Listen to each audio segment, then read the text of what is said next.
எல்லாம் சுட்டு தள்ளு புதுசா இப்போ பிறந்தோம்னு எண்ணிக்கொள்ளடாடு.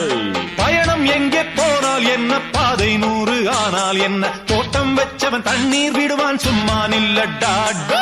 ஊத காத்து வீச உடம்புக்குள்ள கூச குப்பை கூளம் வத்த வச்சு காயலாம். தை போறக்கும் நாளை விடியும் நல்ல வேளை பொங்கப்பாலு வெள்ளம் போல பாயலாம். அச்சு வெள்ளம் பச்சரிசி வெட்டி வச்ச செங்கரும்பு அத்தனையும் தித்திக்கிற நாள்தான்.